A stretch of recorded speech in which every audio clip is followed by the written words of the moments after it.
regulate licensed sports betting, including online sports betting, gambling boats, professional sports betting districts, and mobile licenses to sports betting operators, and restricted sports betting to individuals physically located in the state and over the age of 21.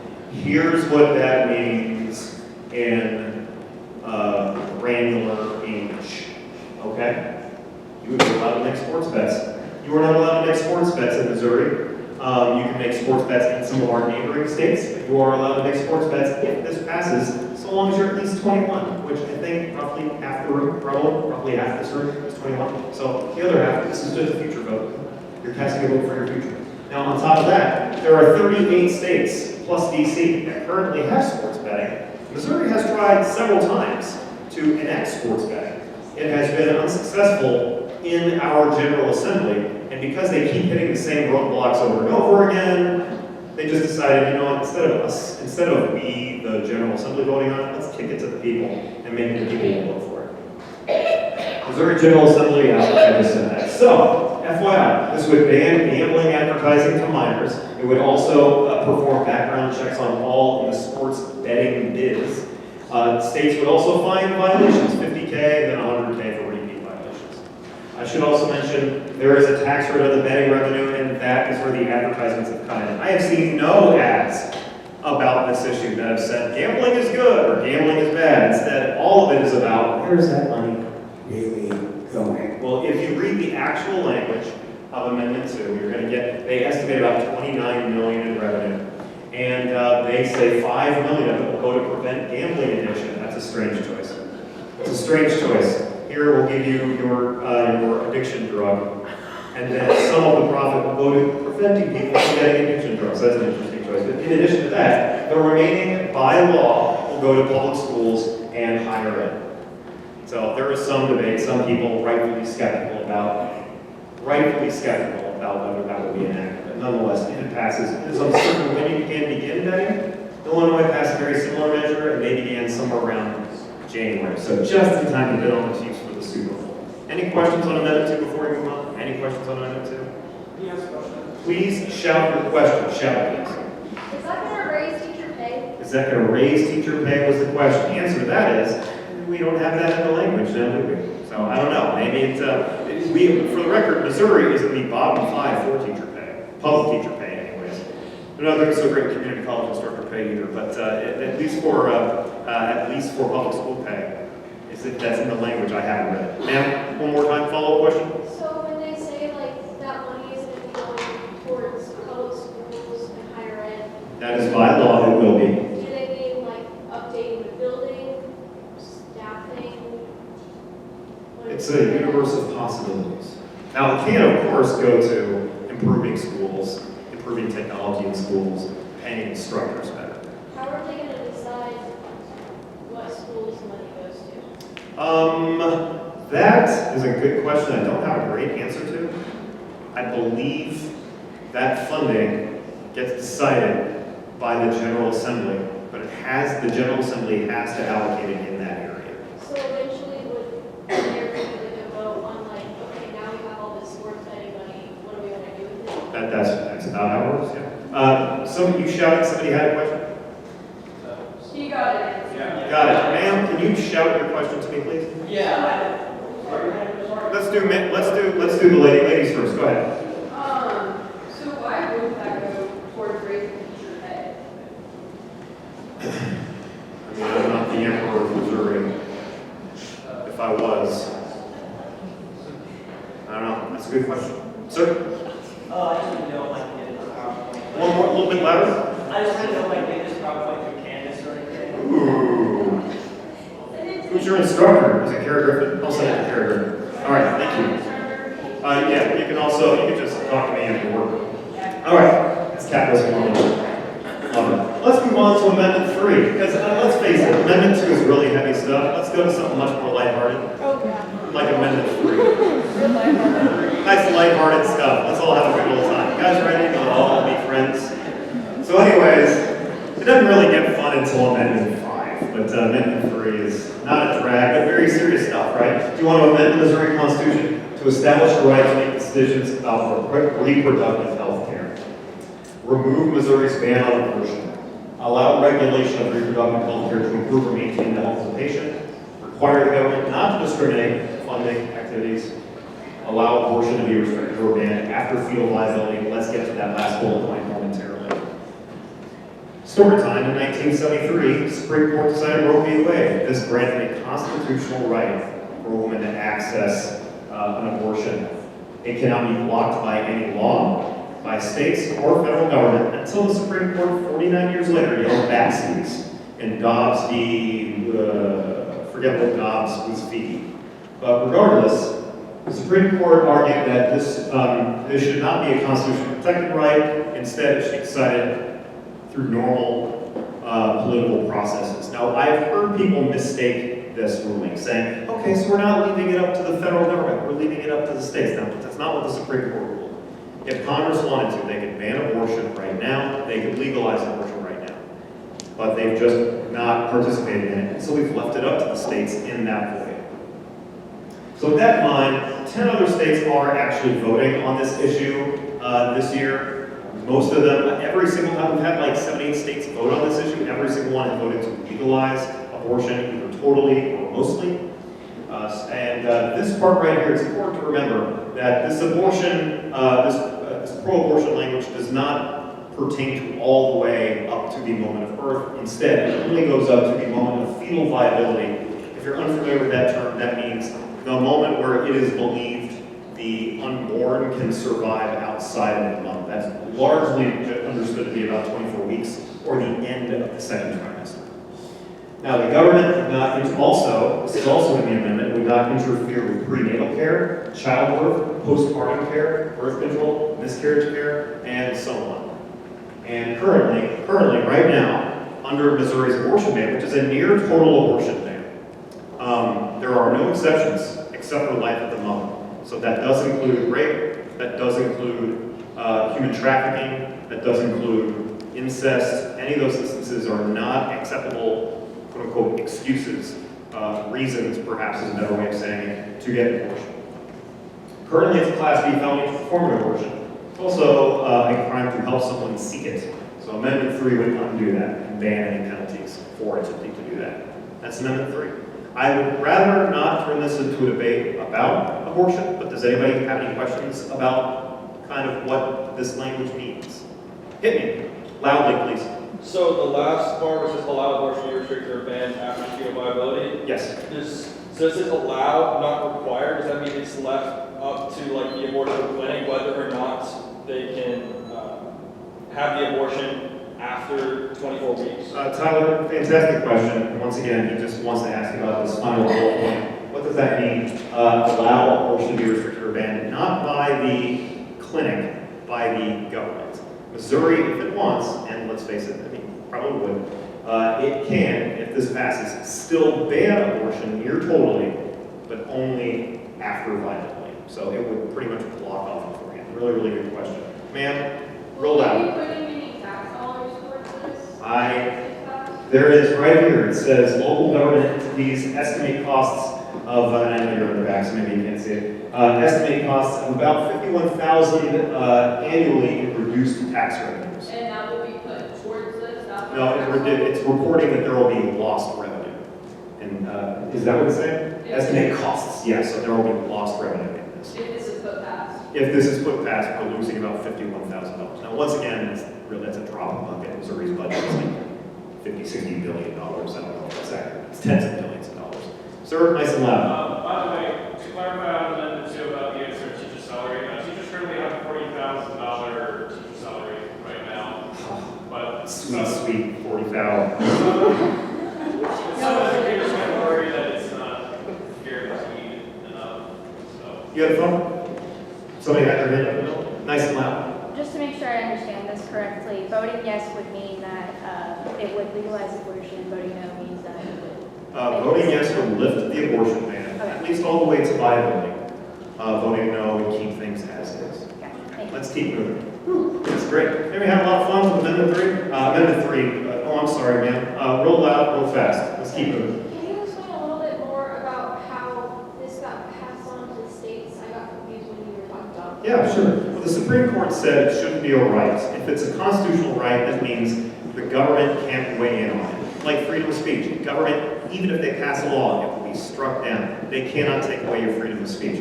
And for 49 years, that's how we treated your right to abortion. Now, that is no longer the case. Now, we leave it up to normal political processes, which means we leave it up to executive branches and legislative branches across the country. Now, when you hear President Trump talk about that, he says, I want it to be left up to the states. The federal government should not determine whether you have a right to abortion or not. That's fine if he feels that way. But the federal government can do that. They can pass a law banning it. They can pass a law allowing it. But since they haven't done anything yet, the federal government hasn't weighed in on this one way or the other. Right now, we're allowing the states to figure it out themselves. Hope that makes sense. Let's move on. There is no Amendment 4, so we move on to Amendment 5. Guys, this is about gambling votes. So, do you want to amend the Missouri Constitution to allow the Missouri Gaming Commission to issue one additional gaming vote license to operate at the Osage River of Missouri River? So there was some pretty interesting politicking that we don't have time to get into. But aside from that, it's really just about whether we want to build a casino in Osage Beach. Do we want to do that? Over at Lake of the Ozarks, it's basically a KC casino company. We currently have a state law only allowing 14 river boats. Do we want a 14th? Maybe. If you vote yes, we will allow a 14th. The county has argued, this is from the county. This is from the county that wants this passed, obviously. They said a yes vote would be great news for the Lake of the Ozarks. It'd be a big step to providing a tourist attraction by the lake that includes a new gaming casino, a spa, hotel, convention center, and ancillary benefits that will provide a year-round economic boost, which I guess makes sense. I guess they only make money when it's full, right? I guess. Now, with that in mind, this is a referendum. This is something that we, the people, did not slap for a petition. Instead, this is the General Assembly debating it. They decided, yeah, let's kick it to the people, and that's why, once again, we are voting on it. And state taxes generated from this will fund exclusively early childhood literacy.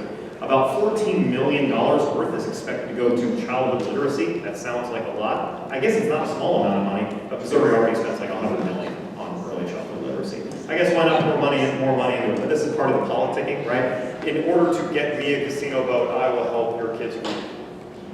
Are you okay with that trade? Maybe. Maybe not. No, they are not great. I guess everything. All right. So, gambling votes, baby. Gambling votes. Let's keep moving. Amendment 6 is weird. It's tricky. It's sneaky. Let's talk about Amendment 6. Now, when you read the language, it doesn't seem particularly controversial. Now, does it? Let's read the language together, shall we? Shall the Missouri Constitution be amended to provide that the administration of justice shall include the levying of costs and fees to support salaries and benefits for certain current and former law enforcement personnel who would say no to paying police. But that's not what amendment's saying, kind of. The amendment's saying something else. First things first, Missouri, since 1983. Since 1983, there has been this $3 court fee. If you have to go through the courts because you are showing up for anything from a speeding ticket to domestic violence to any number of civil disputes, any number of criminal disputes, there's a $3 court fee, and that $3 fee goes directly to the Missouri Sheriff's Retirement System. The Missouri Supreme Court shut it down in 2021. They said if you're going to charge citizens, it should be for the administration of justice. But this right here is not reasonably related to the expense of the administration of justice. Putting it for sheriff's pensions, like I think all of us are okay with sheriffs being fully paid, police being fully paid. Should they be paid by court fees? So the Missouri Supreme Court said, you can't do that. You can't fund your sheriffs through penalizing people that have showed up in court. Now, since then, for the record, I missed stories Monday night. 2 men were pulled over for speeding. They got a ticket, combined at $223.50. $3 of that went to the system, so they sued. They said, I'm not paying you $3. No, fight me. Pry it out with cold dead hands. And the Missouri Supreme Court said, that's right, pry it out with cold dead hands. So since then, additional people are starting to sue the state of Missouri, saying they should get their $3 back. Now here's the thing. Missouri has collected, over the years, over $50 billion off this $3 surcharge that they have, that's right, and that they have used to fund their sheriff's pension. So the question then becomes, how best to pay law enforcement? How best do we pay law enforcement? Is it from like a statewide tax, like we might pay for other things, like Matt Simpson has been trying to sell to you guys today for the city of Springfield? Or is it through various court fees? I mean, $3 is not that big of a deal, right? At the same time, you know, that $3 fee is only applying to some Missourians, the ones who are working their way through the legal system. So as you can see, Amendment 6, while written in perfectly uncontroversial language, it's plenty controversial if you dig into it. Hit me, ma'am, loudly. Can you explain a vote this direction will do what? Okay. A vote this direction will do what? A vote this direction overrules the Missouri Supreme Court and brings back the $3 surcharge. Very, very good question. Vote no, status quo. We stick with Missouri. I would imagine this thing passes because I imagine most Missourians will read this and say, paying the police, sign me up. But be careful with some of those things. They can be a little tricky. Okay, bring us home. This also would, this wouldn't just be for sheriffs, wouldn't it? I believe I read somewhere that this would also be for prosecutors and also circuit attorneys. That's exactly. Thank you for bringing that to my attention. Yes, absolutely. It does not apply just to sheriffs. Instead, it will provide retirement benefits to a various number of people in the system. Ma'am? Was there any part of it that was seen as a conflict of interest?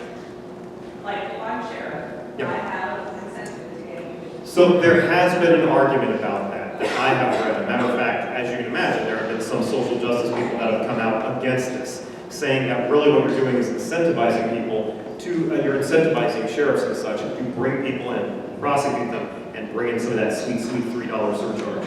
Now, $3, it's not going to break you, but is it right?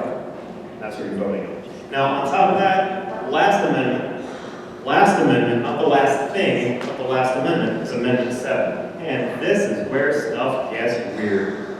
It gets weird in Amendment 7. So let's have ourselves some fun. It says, shall the Missouri Constitution be amended to make the Constitution consistent with state law by only allowing citizens of the U.S. to vote, prohibiting the ranking of candidates by limiting voters to a single vote per candidate or issue, and require the plurality winner of a political party primary to be a single candidate at a general election? What do you think that means?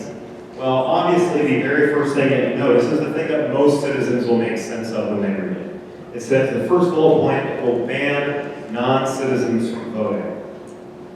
But they're already not voting because it's already illegal. So if that's the case, what's really going on? So what Amendment 7 is really doing, if you read bullet point 2 and bullet point 3, is it's attempting to ban something you don't yet have called ranked choice voting.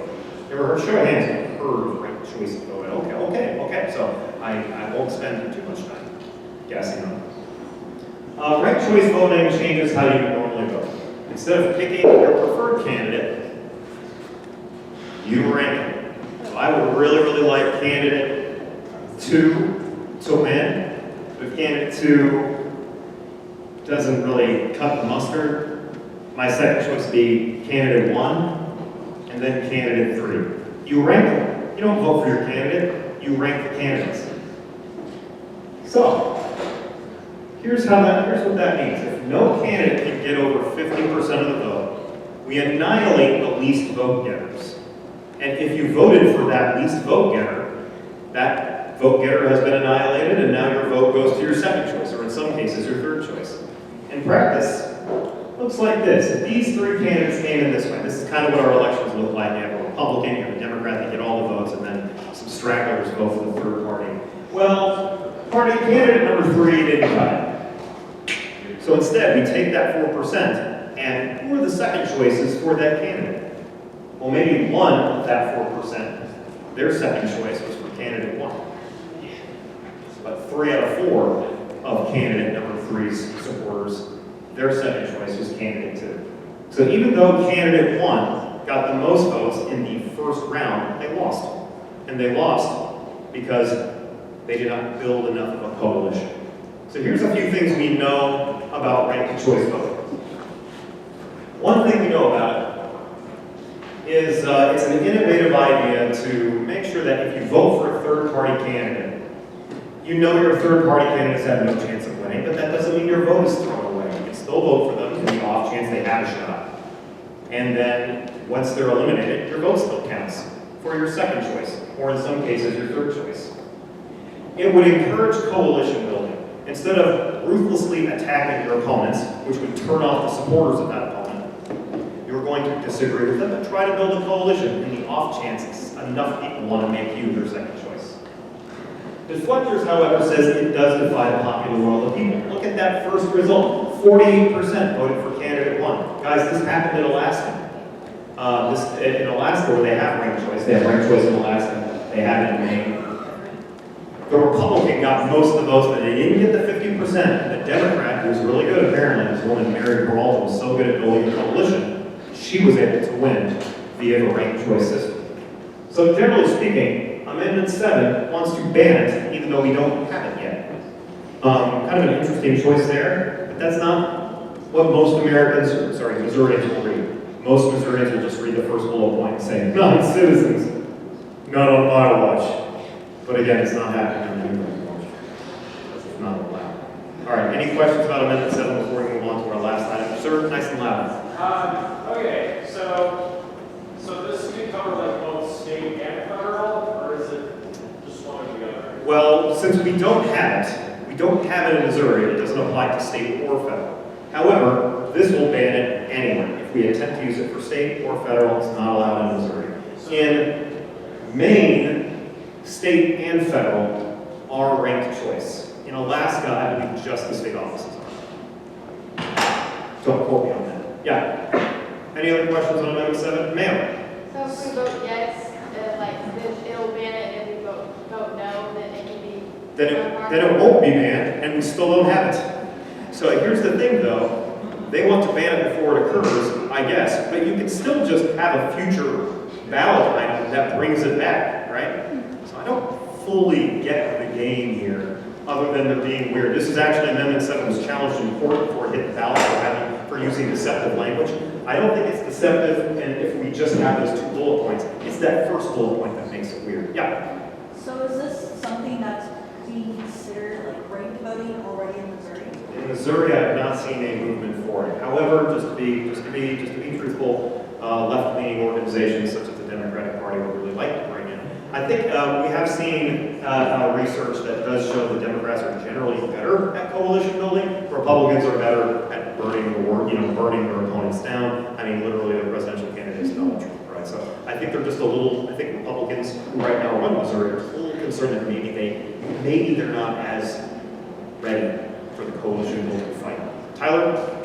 So with the ranked choice voting, is it giving like the percentage, like based off of that graph, to how many of that person was voted like first choice, or is it averaging out their numbers based on each of the rankings? Don't worry about the percentage, worry about the individual vote. I cast an individual vote for candidate number 3. But I guess I'm okay with candidate number 2. So if that's the case, candidate number 3, in this case, gets nixed out. My vote still gets counted, just for my second choice. So why does it do anything with this? If it's only counting the first one, and you're like, okay, I kind of like second one, I'll give them the second point. If they're only counting the first part of the rank, why is there a ranking called? They don't just count the first rank.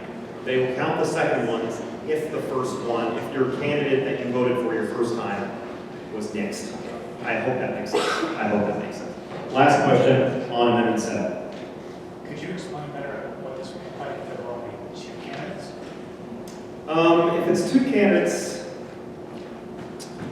I was asked to explain what it would look like if there was 2 candidates. Ranked choice voting is really attractive if you want more candidates. If there's only 2 candidates, then somebody will get more than 50% of the vote, unless you guys mass write me in or something. Okay? All right, really good questions on Amendment 7. You know what?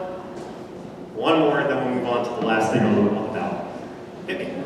Just like from your experience teaching government, do you Yeah. see ranked choice voting becoming more popular like within local government in the near future? I see it becoming more popular across America, but I think we're going to reach a patchwork.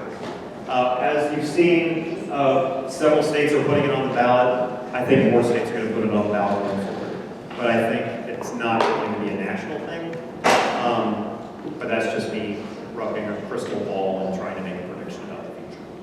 Last thing on the ballot, folks. Last thing on the ballot, well, the last thing is question one. We had a great presentation on question one. Last thing on the ballot is Proposition A, and you know what? I like Proposition A. Not that I agree with it or disagree with it. I just really like that the language is very straightforward. And it tells you exactly, you see how little slow that arrow moves. Anyways, it's just very, very straightforward. It wants to raise the minimum wage to $15 per hour in 2026. Now, we don't need to have the age-old debate about minimum wage. You can have that on your own time about whether raising the minimum wage will raise prices. For the record, it says we are going forward, if you go for this, adjust minimum wage based on changes in the consumer price index. In other words, if inflation goes up as a result of higher wages, wages will continue going up with it. Now, for the record, something being slept on here is that it also introduces paid sick leave. Missouri does not guarantee paid sick leave to 1 in 3 of its workers. It doesn't. Many of these, of course, are the lowest earners. So, employees, if Prop A is passed, and again, Prop A means to change Missouri law, you would be able to, sorry, to say this again without my tongue being ridiculous, you would be able to take off time for physical illness, for mental illness, and basically it would give you about an extra week a year. If you did not have any time, it gives you now about a week a year of paid time off. If you take 3 days off, however you might need documentation. There's any number of issues why we might have problems with that. One of them, of course, is that employers really don't like the idea of it being so nebulous that anything physical health, anything mental health, like that obviously can be used for nebulous reasons to just not show up for work. And there is evidence that if you give workers paid sick leave, they take about 2 extra days a year that they otherwise wouldn't have, which my reaction is, oh, 2 days, but still, that is the language. However, there is no federal paid sick leave. Only 15 states guarantee it. This would add Missouri to those ranks. Currently, the minimum wage for the United States of America is $7.25. Now, Missouri has voted a couple times to raise the minimum wage in the last 20 years. I haven't seen polling on this, but it will be very interesting to see which way Missouri goes on that. The biggest concern about raising the minimum wage, in my opinion, is not the inflation thing. Because I think that second bullet point, which adjusts minimum wage based on inflation, largely deals with that issue, but probably the biggest issue is if minimum wage keeps raising, there is concern of a spillover effect, where people who don't earn minimum wage, earn above minimum wage, see minimum wage earners approaching them, and they themselves demanding higher pay. And so as a result, businesses now have to pay all their employees more, which as a result may result in more inflation. Any questions on Prop A? Kate, hit me. Nice and loud, sir. I might be misunderstanding the actual law, but isn't it the case that minimum wage in the state of Missouri only applies to companies that have over $500,000 in annual revenue? I was thinking about that. Is it 500,000 in revenue? I thought it was the number of employees. That's what I thought. Yeah. Well, I think this might be for, I might be misreading it. I'm not sure the language qualifies on that. Yeah. So, right now, if you call in sick, you get like points, and you get a certain amount of points, you can't get promoted and get a raise. Oh. Or like you can be demoted. Would this proposition? What if your employer handles it the way Miranda just suggested, Would this? where they give you points for calling in sick, and if you get too many points, you're ineligible for higher pay? Or they'll promote you and reduce your pay? Would that? I don't know if this bans that. Because we're a right to work state right now. I don't know if this bans that. Tyler, bring us home. So if inflation isn't going to compensate for the raise of like pay rates, where are we getting this money to increase minimum wage? Money is paid for by the company. Now the question then becomes, So companies are then forced to increase minimum wage, but what if they can't raise minimum wage? This causes a lot of small businesses to go out of business. then those businesses risk going insolvency if they can't pay their employees. Of course, this makes it harder to pay their employees. How much concern should that be? Guys, that is about, you will be voting on your way out attend more events like this, make sure you sign that politically active paper on the way out. And make sure you grab a second help of food if you like. Grab a second help. Thank you so much.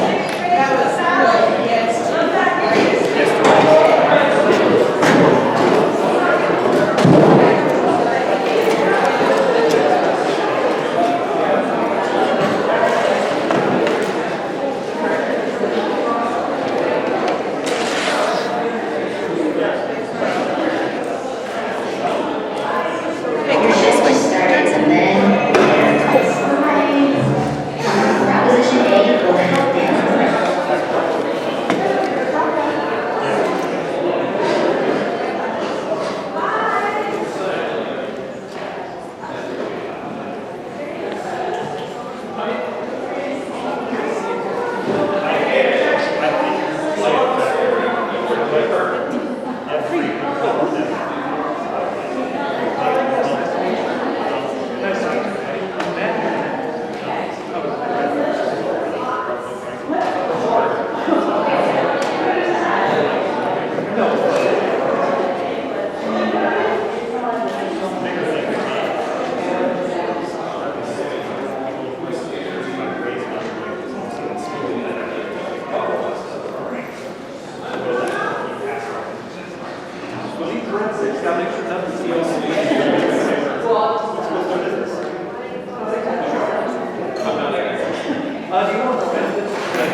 Hey, Miranda. Someone's here to interview. I just was interested if y'all wanted to join in, maybe. Awesome. All right. We just come over here. I don't want to knock over Wait the real camera. quick and then I'll come back. No, for sure, for sure. While we're waiting, I'm going to go. Okay, there's where I left my laptop. Let me go rectify what I said. What is your name? I'm Sam. Nice Sam. to meet you. Yeah, I'm Maggie. Yeah. So you work for the baseball? Yes. Well, they don't pay me. Yeah, unfortunately. Yeah, if only, right? I really don't want to knock over this. It's already been knocked over. They did. I know. That was so scary.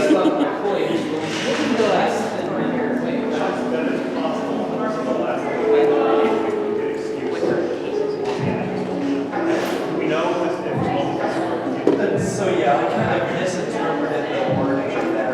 Employers engaged in retail or service businesses whose community. Oh, you're about to? Oh, okay. Two are very